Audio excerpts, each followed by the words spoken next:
Fala, galerinha! Boa noite, boa noite. O dia foi corrido, graças a Deus. Então vamos lá, vamos para a nossa leitura de hoje. Vamos lá para a nossa leitura de hoje. Vamos tirar isso aqui, marcador de livro. E bora ler. Tá todo mundo me ouvindo, será? Dá só um confere aqui. Ver se tá tudo certo. Ver se o som tá saindo direitinho. Oh, yes. Pronto. Já conferi. Curtir? Não, esse não. Curte, compartilha. Agora. Bom demais. Revista Cash. Curte, compartilha.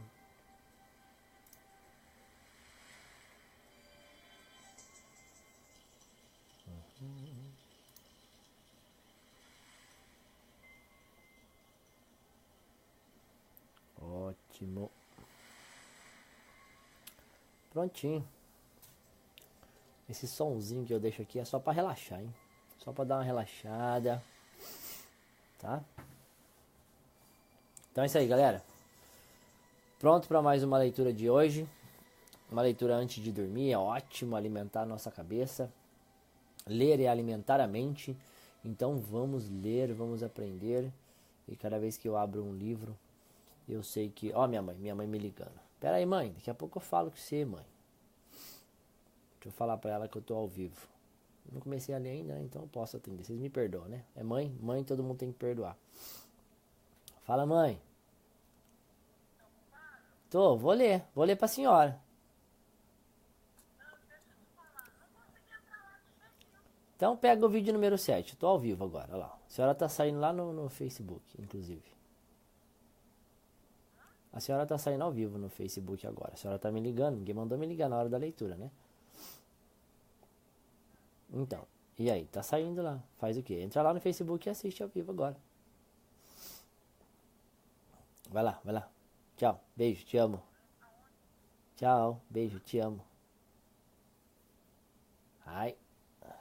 Pronto. Deixa ela. Vamos lá, galera. Fala, Renato. Boa noite, irmãozinho. Bom demais. Vamos lá. Nós estávamos falando sobre o ter e o ser. Muitas pessoas pensam mais em ter do que em ser. E é o grande erro da humanidade. Então, o livro que a gente está lendo agora é esse aqui. Vamos falar sobre o livro. É esse.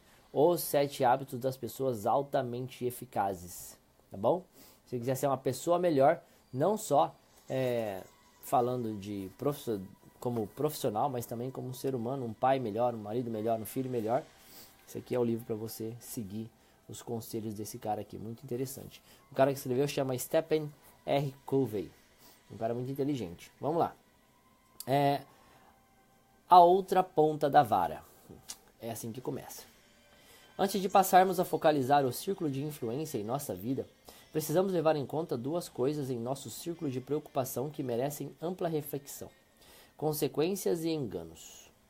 Apesar de livres para escolher nossas ações, não somos livres para determinar as suas consequências, que por sua vez são governadas pelas leis naturais. Elas estão fora do círculo de preocupação. Podemos decidir se ficamos ou não à frente de um trem veloz, mas não podemos determinar o que acontecerá se o trem nos pegar. Podemos decidir pela desonestidade dos negócios, apesar da consciência social desta decisão poder variar, dependendo da descoberta ou não das transgressões. As consequências naturais em nosso caráter básico são um resultado imutável. Nosso comportamento é governado por princípios. Viver em harmonia com eles traz consequências positivas. Violá-los traz consequências negativas. Somos livres para escolher a resposta em qualquer situação, mas ao fazê-lo, escolhemos também as consequências. Quando pegamos uma vara por uma ponta, pegamos também a outra ponta. Indubitavelmente, há momentos em nossas vidas nos quais pegamos o que mais tarde se revela como sendo a ponta errada da vara. Nossas escolhas podem trazer consequências perfeitamente dispensáveis. Se tivéssemos a oportunidade de fazer a escolha novamente, a opção seria a outra. Chamamos a essas escolhas de enganos e elas constituem a segunda coisa a merecer nossa profunda consideração. Para as coisas oprimidas pelo arrependimento, o exercício de proatividade mais proveitoso é compreender que os erros do passado encontram-se também no círculo de preocupação. Não podemos chamá-los de volta. Não podemos desfazê-los, não podemos controlar as consequências que surgiram em função deles. Um de meus filhos, zagueiro do time de futebol americano da faculdade, aprendeu a puxar e largar a munhequeira entre as saídas, como uma espécie de exercício mental.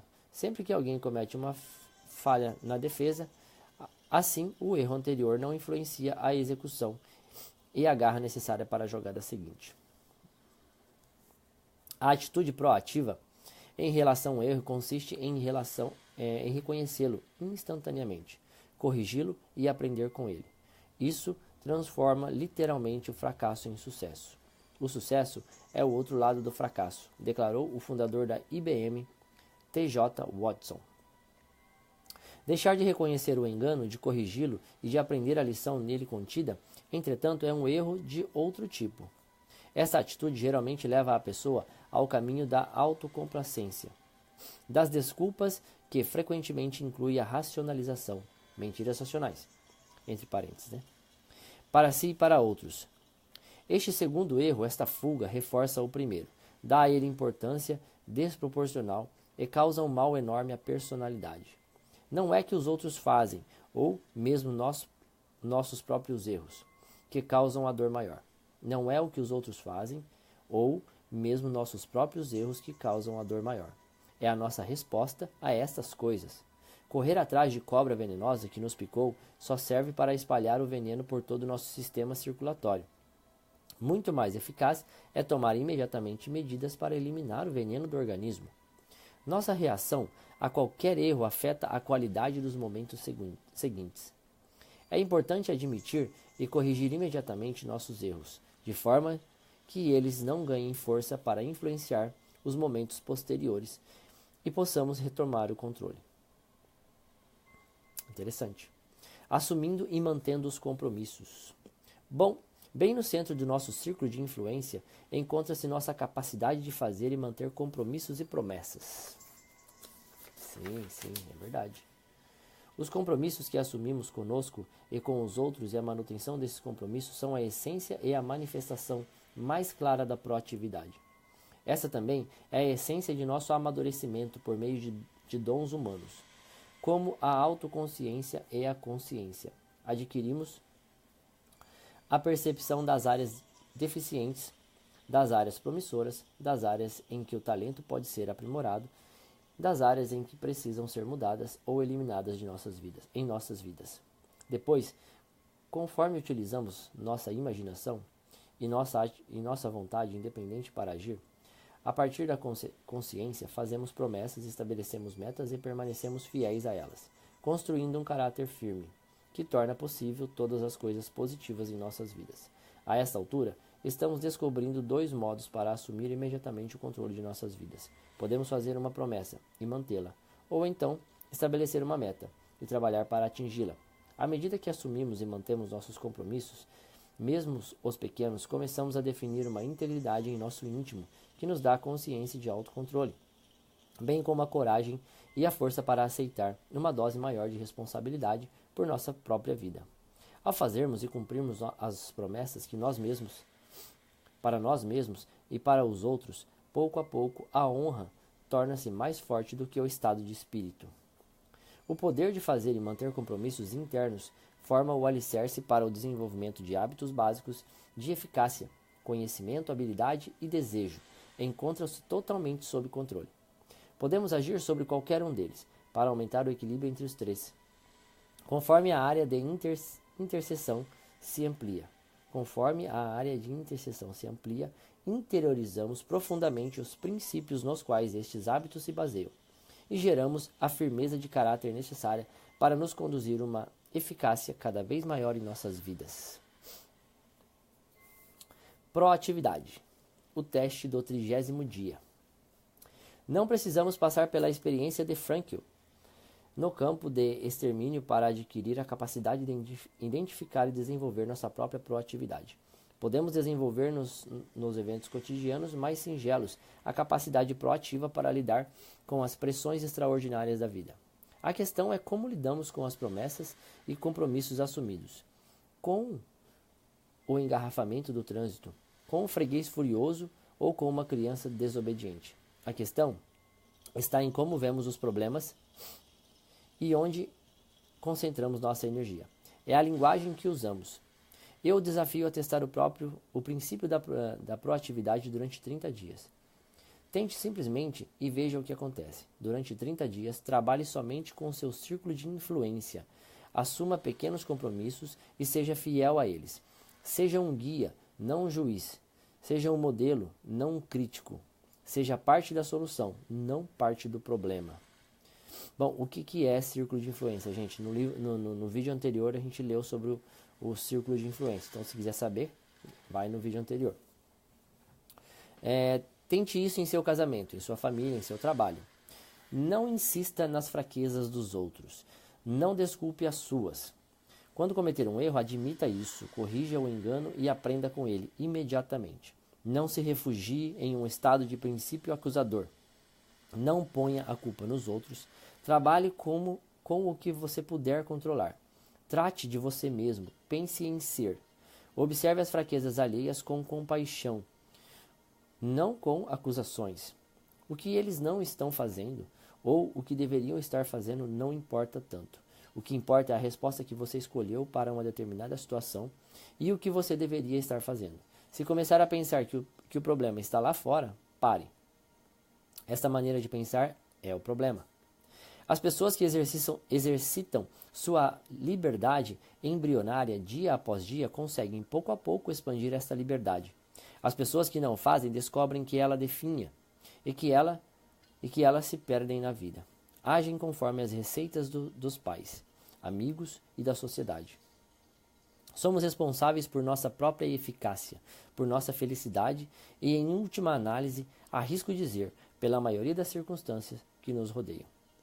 Samuel Johnson observou: a fonte do conhecimento precisa jorrar na mente. E aquele que possui um conhecimento tão pequeno da natureza humana, a ponto de buscar a felicidade transformando qualquer coisa, mas não sua própria disposição, desperdiçará a vida em esforços infrutíferos e multiplicará a dor que se propôs a eliminar. Interessante isso aqui. Muito interessante. Saber que somos responsáveis, capazes de responder, é fundamental para a sua eficácia e para todos os hábitos eficazes que discutiremos aqui. Sugestões de aplicação. Durante um dia inteiro, preste atenção à sua linguagem e à linguagem das pessoas ao seu redor. Com que frequência você usa e escuta frases reativas como se eu pudesse, não posso ou tenho de. Identifique uma situação provável de um futuro próximo em que, baseado em sua experiência passada, provavelmente se comportará de modo reativo. Reveja a situação no contexto do seu círculo de influência. Como reagiria proativamente? Dedique bastante tempo a isso. Recrie a experiência vividamente em sua imaginação. Veja a si mesmo respondendo proativamente. Lembre-se do intervalo entre o estímulo e a resposta. Assuma o compromisso consigo mesmo e exerça sua liberdade de opção. Escolha um problema de seu trabalho ou de sua vida pessoal que seja frustrante. Determine se é um problema direto, indireto ou fora do controle. Identifique o primeiro passo que você pode dar no círculo de influência para resolvê-lo e dê este passo.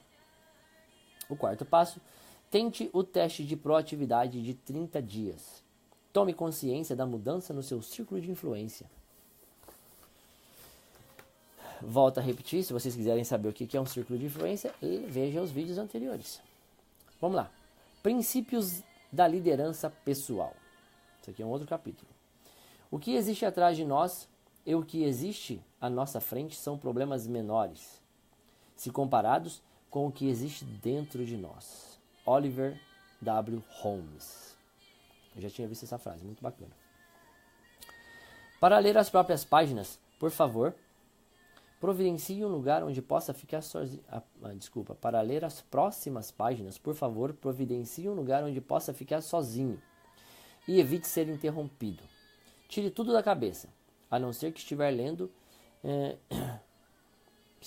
e o convite que farei.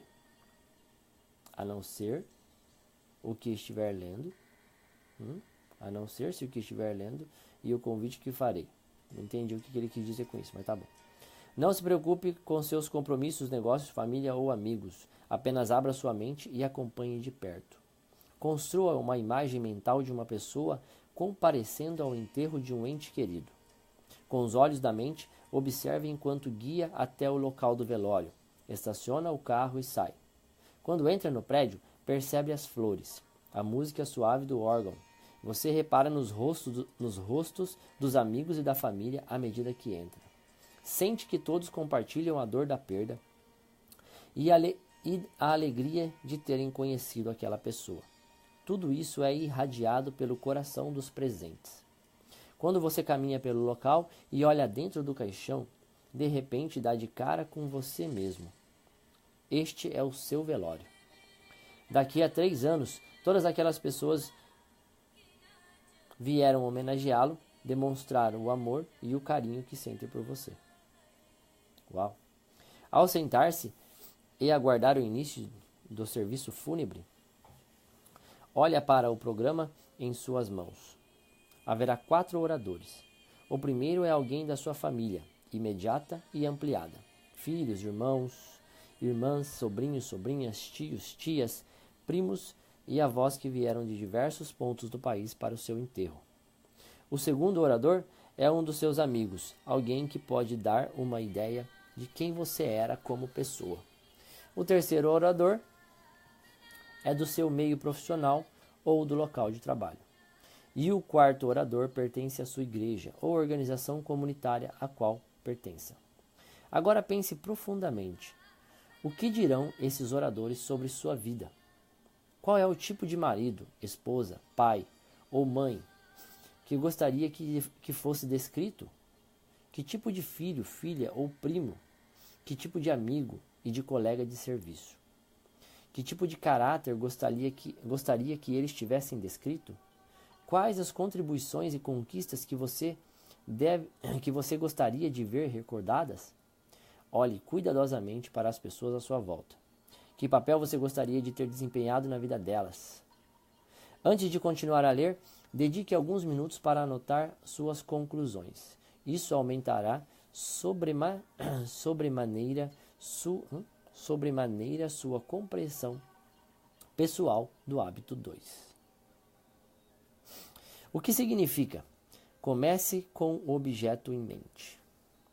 Então, galera, essa parte do livro aqui, ele fala para você imaginar o seu próprio velório. Então, depois vocês assistem o vídeo de novo e aí escuta e depois tenta escrever num papel o que vocês diriam, o que os seus amigos diriam sobre o enterro de vocês.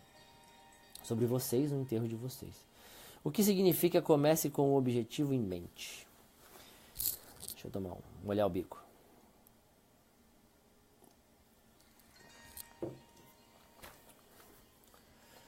Se você participou seriamente desta experiência,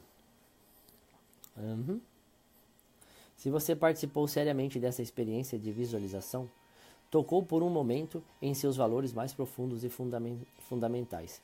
Estabeleceu um contato breve com um sistema íntimo que o guia, no centro do seu círculo de influência. Medite sobre as palavras de Joseph Addison. Aqui embaixo são as palavras dele. Quando olho para as tumbas dos grandes homens, qualquer resquício de sentimento de inveja morre dentro de mim. Quando leio os epitáfios dos magníficos, todos os desejos desordenados desaparecem. Quando me deparo com o sofrimento dos pais em um túmulo, meu coração se desmancha de compaixão. Quando vejo a tumba dos próprios pais, lembro do quanto é vão chorarmos por aqueles a quem logo seguiremos. Quando vejo os reis colocados ao lado daqueles que os depuseram, quando medito sobre os espíritos antagônicos enterrados lado a lado, ou os homens sagrados que dividiram o mundo com suas discussões e contendas, medito, cheio de dor e surpresa, sobre a pequenez das disputas, facções e debates da humanidade. Quando leio as variadas datas dos túmulos, algumas recentes, outras de 600 anos atrás, penso no grande dia no qual seremos todos contemporâneos e faremos nossa aparição conjunta. Muito interessante isso aqui. Apesar de o hábito 2 se aplicar a múltiplas circunstâncias e níveis da vida, a aplicação mais importante de comece com o objetivo em mente é iniciar hoje com a imagem, o quadro ou paradigma no final de sua vida, como quadro de referência ou critério, a partir do qual todo o resto será examinado. Cada momento de sua vida ou comportamento de hoje, amanhã, da semana que vem ou mês que vem, pode ser analisado dentro do contexto geral daquilo que realmente é mais importante para você. Ao manter esse objetivo claro em mente, você pode ficar certo de que qualquer coisa feita em um dia determinado não viola o critério que você definiu como tendo importância suprema e de cada dia de sua vida contribuiu do modo e que cada dia de sua vida contribuiu de modo significativo para a visão que você tem de sua vida como um todo. Começar com o objetivo em mente significa começar tendo uma compreensão clara do destino. Significa saber para onde você está seguindo, de modo a compreender melhor onde está agora e dar os passos sempre na direção correta. É incrivelmente fácil ser pego pela ilusão da atividade na correria da vida e trabalhar cada vez mais para subir a escada do sucesso, só para descobrir que a escada estava apoiada na parede errada. É possível viver ocupado, muito ocupado, sem ser muito eficaz. Interessante isso, muito interessante. Com frequência, as pessoas conquistam vitórias que se mostram vazias, sucessos que chegam com o sacrifício daquilo que repentinamente percebem ser muito mais valioso para elas. Pessoas de todos os ramos, médicos, intelectuais, atores, políticos, homens de negócios, atletas e encanadores, frequentemente trabalham para aumentar sua renda, conseguir reconhecimento, capacidade profissional, apenas para descobrir que a ânsia de atingir a meta estabelecida os cegou para as coisas que realmente importam e que foram deixadas no meio do caminho. Como nossa vida muda quando realmente sabemos o que no fundo é mais importante para nós e mantemos isso fresco na mente, conseguimos fazer e ser diariamente aquilo que realmente importa. Se a escada não estiver apoiada na parede certa, cada passo dado nos levará mais depressa para o lugar errado. Podemos viver correndo, sem ser até muito eficientes, mas só seremos verdadeiramente eficazes quando tivermos o objetivo em mente. Muito interessante isso aqui. Se você analisar cuidadosamente o que deseja ouvir nos discursos do seu funeral, vai descobrir a sua definição de sucesso. Ela pode até ser muito diferente do que você imaginava ter em mente. Talvez fama, reconhecimento, dinheiro e algumas outras coisas pelas quais lutamos tanto nem sequer façam parte da sua rede correta. Da sua parede correta, desculpa. Quando se começa com um objetivo em mente, ganha-se uma perspectiva diferente. Um homem perguntou a outro depois da morte de um amigo comum: quanto ele deixou? E o interlocutor respondeu: ele deixou tudo. Ótimo. Todas as coisas são criadas duas vezes.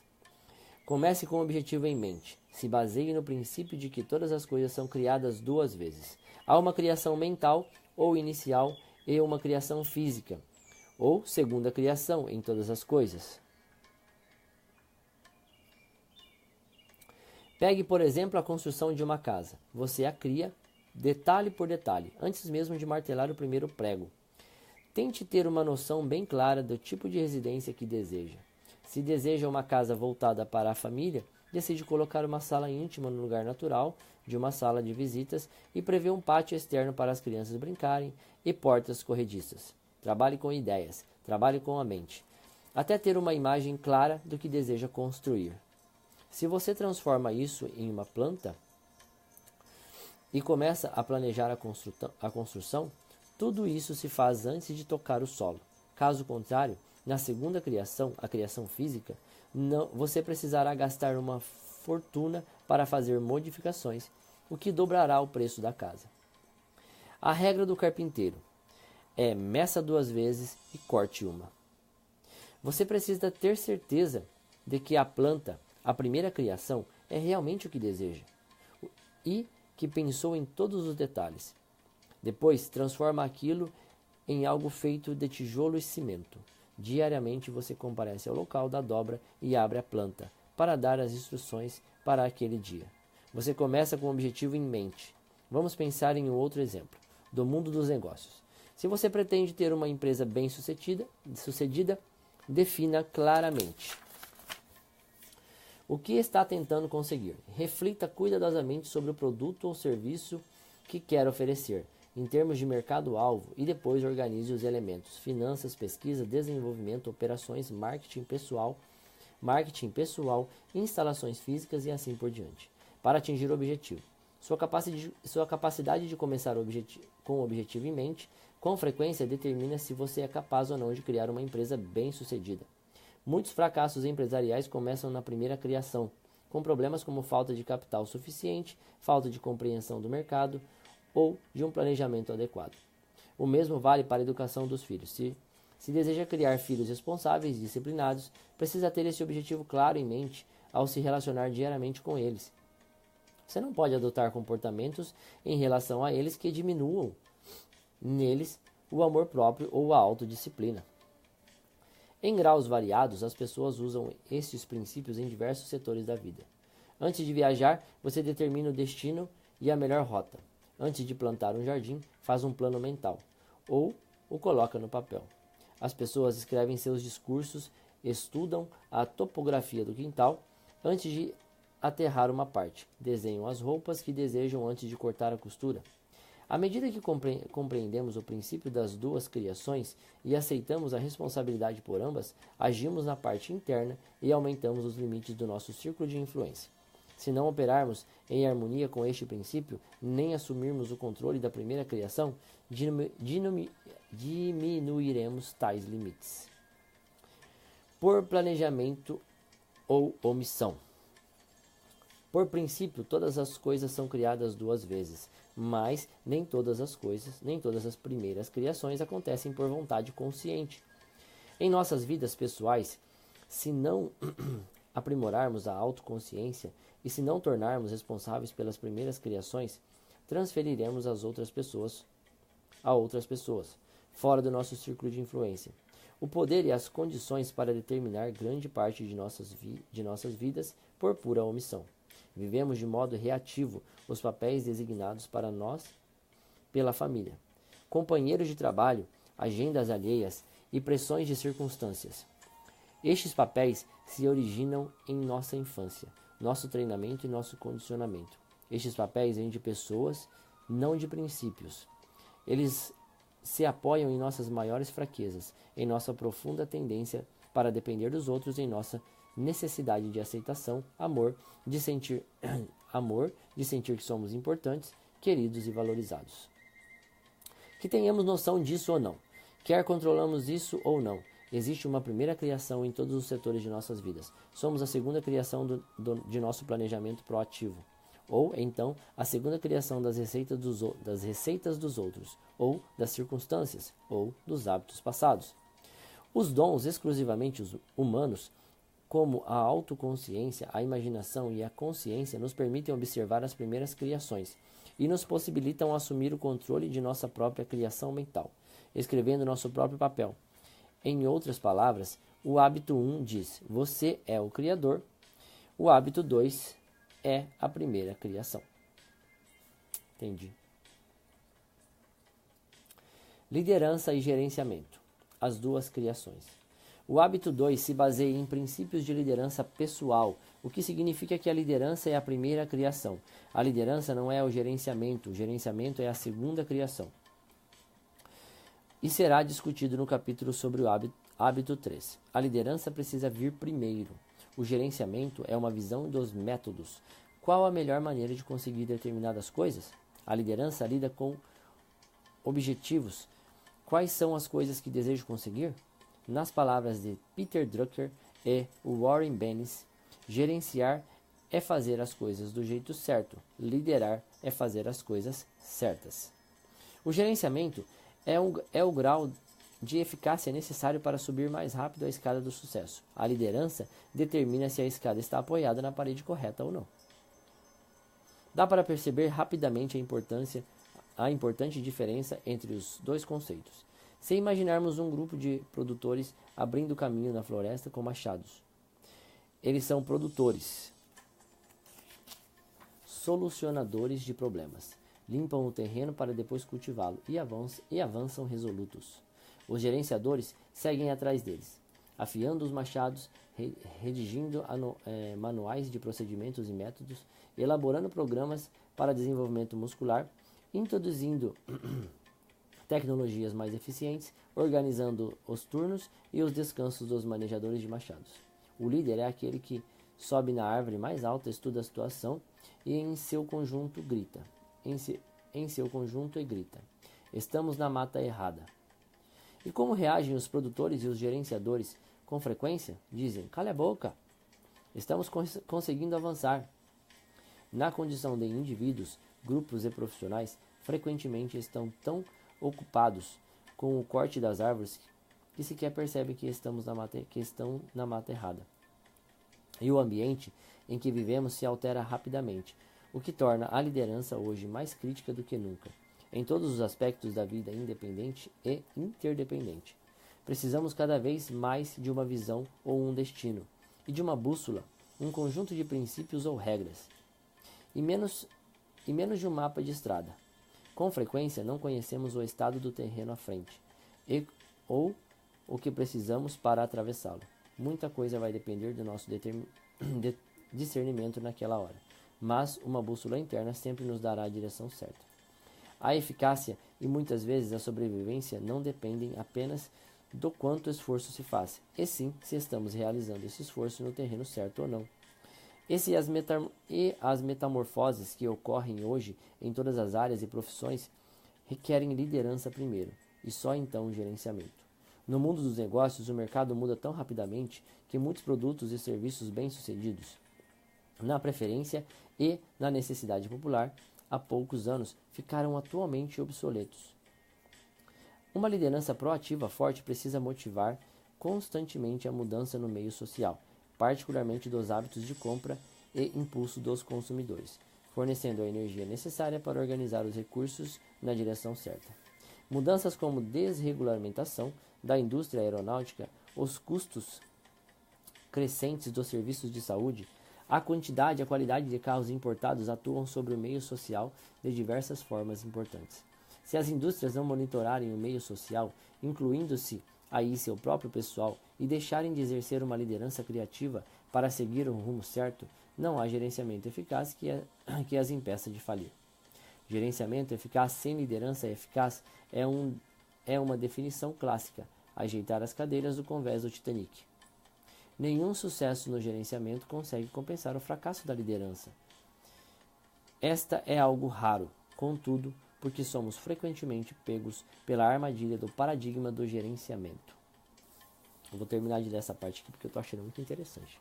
E era para ter parado já, né? Mas eu vou terminar. Na reunião final de um programa de aprimoramento de executivos de um ano, em Seattle, o presidente de uma companhia petrolífera aproximou-se de mim e disse: Stephen, quando você falou da liderança, da diferença entre liderança e gerenciamento, no segundo mês, refleti sobre meu papel como presidente dessa companhia e percebi que nunca estive na liderança. Vivia exclusivamente para o gerenciamento, afogado nas dificuldades de momento e nos detalhes da logística cotidiana. Assim sendo, resolvi me afastar do gerenciamento. Arranjei outras pessoas para fazer isso. Desejava liderar de verdade minha organização. Foi difícil, sofri terrivelmente com o afastamento, porque deixei de lidar com a maioria das questões urgentes, importantes e que estavam bem ali na minha frente, e que me davam uma sensação momentânea de dever cumprido.